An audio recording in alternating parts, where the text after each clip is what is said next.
How's it going guys, Phil here, and in this video I'll show you how to repair your LED TV if it's starting to show bright spots on it. My model TV is the Samsung UN50JS7000F, though this process is similar for other brands and models. The bright spots are caused by lenses that have popped off the LED backlighting panel, and if you pick up your TV, you may hear them rattling around inside.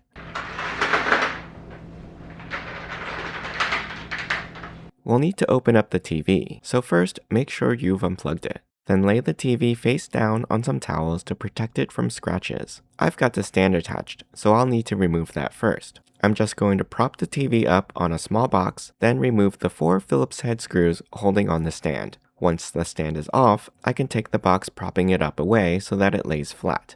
There are 18 screws holding on this back panel. Don't forget about the screw by the inputs and the one by the power port. All the screws are the same size, except for the one by the power port, which is longer. Once the screws are out, the back panel simply lifts off. No clips or prying required. At the bottom left corner, remove the infrared receiver by pulling up on the plastic housing. There is no need to disconnect its wire harness. Next, I'm taping on some painter's triangles because we'll be flipping the TV over later, and I want to make sure that it's elevated above the electronics. But you can use any type of spacers you want, like a couple of 2x4s, as long as your spacers are 2 inches or taller. In total, I've added 6 spacers onto the flat areas of the metal. Along the bottom of the TV, remove the 4 small screws holding on the lower bracket, 1 in each corner and 2 between the speakers.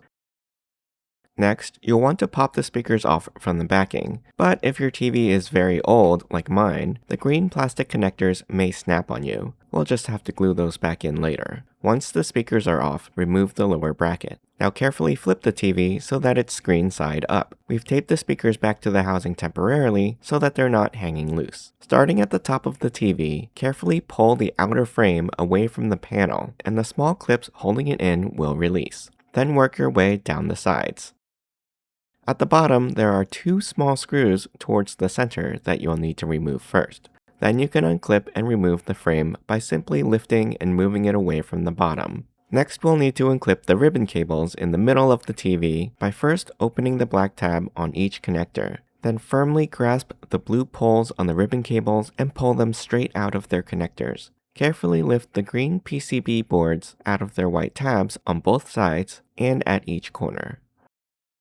With suction cup glass lifters, adhere the cups to the screen firmly and lift the glass off the TV. Be very careful not to drop, bend, or flex the glass, as it could shatter.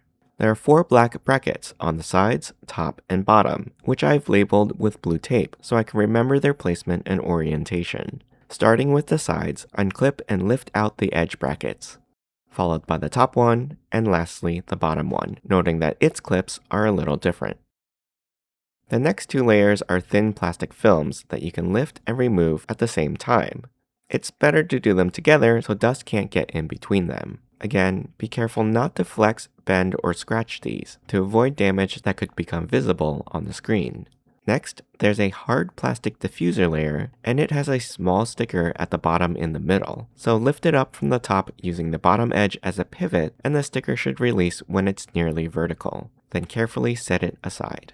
Here are all the lenses that have fallen off. As you can see, we're missing a lot. And after going through and checking the ones that hadn't popped off, we discovered that a majority were loose and would have fallen off eventually, so we'll need to reattach those too.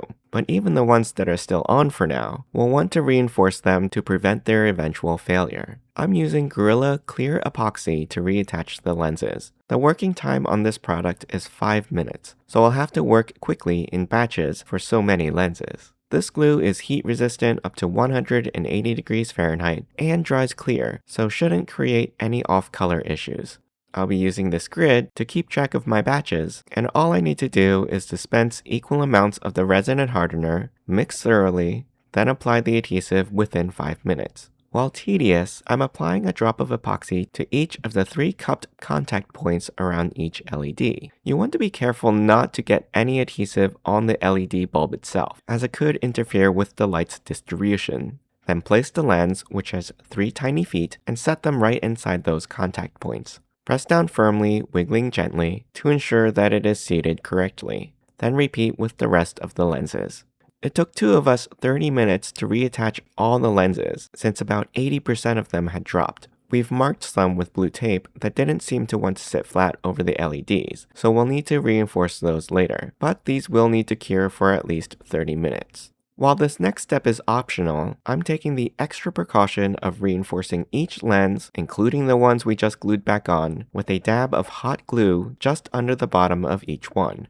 This tiny drop of glue will dry clear and will hopefully prevent any lenses from popping off if the glue behind the lens fails. Before reassembling, double check that there is no debris whatsoever on the white reflector. Then reverse the steps from earlier. First, replacing the hard plastic diffuser, ensuring the middle and corners are aligned with the frame. Then replace the two plastic films, making sure all tabs with notches hook onto their catches. Replace the 4 edge brackets around the frame, starting at the top and bottom, followed by the sides, as these clip in over the top and bottom's corners.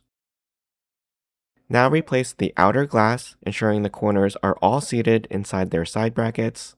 Now we can place the PCBs into their brackets, insert the ribbon cables into their connectors, remembering to snap down the black locking bars. Now replace the outer frame, starting at the bottom, then working your way up the sides, and finishing at the top. Replace the 2 small screws at the bottom of the frame. Now we'll flip the TV over again, reinstall the bottom bracket over the PCBs, replace the 2 speakers, then secure the bracket with its 4 screws. If the plastic bolts on your speakers broke, you can glue them back in. Then push the IR receiver into its slot at the bottom left, and finally we'll remove our spacers. Now we can replace the back panel with its 18 screws, and I'll start with the longer one by the power port since the rest are all the same. Lastly, we'll lift the TV and prop it up so we can reattach the stand with its 4 screws. And now we can test it. As you can see, the bright light spots that we had all over the screen before are gone, and the picture on the TV looks so much better. I hope you enjoyed this repair video. You can ask me any questions in the comments. I'll put links to the products that I used in the description below. Don't forget to subscribe to my channel and join me next time.